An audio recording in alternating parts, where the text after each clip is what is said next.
If you've ever thought, how is everyone else doing so well? Am I falling behind?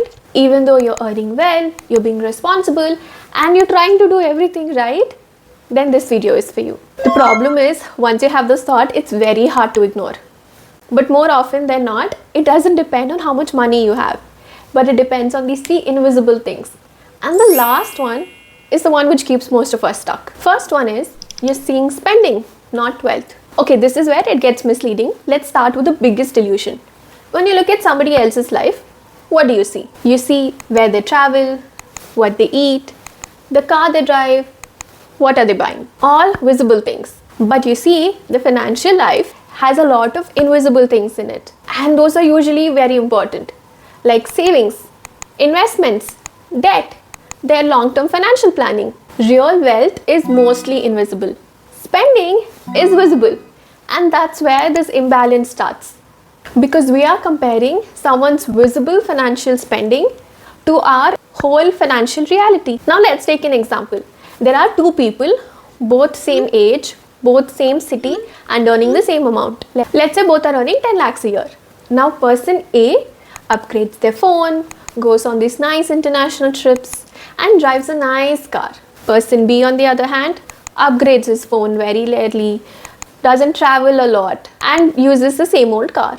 Now who seems richer? On the surface, it seems like person A is doing much better than person B. But what we don't see is the trips are on credit card, the phone on EMI, and there's not a lot of savings left for him. Person B on the other hand doesn't spend a lot, so ends up saving, investing and is quietly building an emergency fund. Now it's not like we have to be like person B, but when you look at the net worth of a person, which is what they own minus what they owe to somebody else, person's A's net worth ends up being 2.5 lakhs. Person's B's net worth on the other hand is 12 lakhs, which is almost 4 times of person's A's net worth. And this is happening everywhere quietly. In India, the household debt to GDP has risen from 33% to 40%.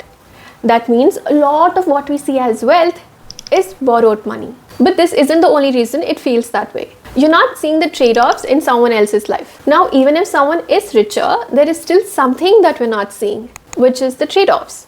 Now, every lifestyle has a trade-off. We just don't know what the other person's trade-off is.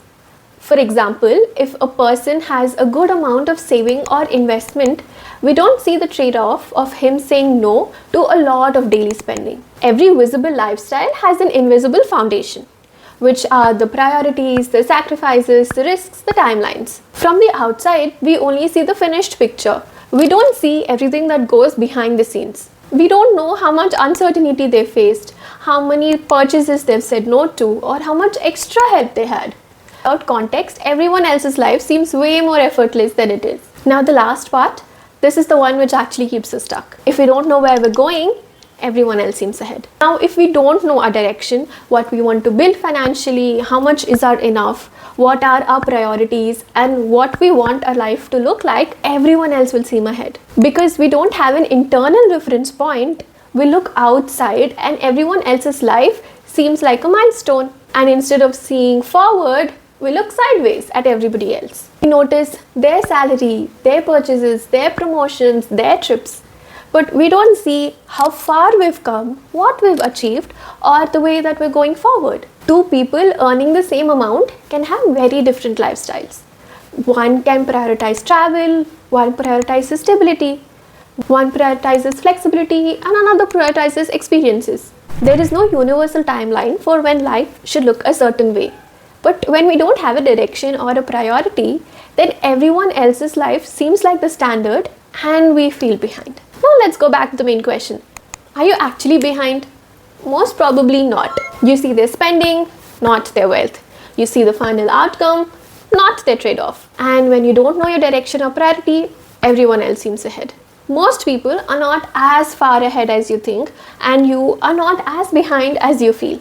The problem is we see the edited version of everyone else and compare it to our financial reality. So before you compare your life to anyone else's, ask yourself, what am I building? What do I want out of my life? Or am I just chasing what looks good? So that's it for this video. If you like this video, like and subscribe for more. and see you soon in the next one. Until then, bye bye.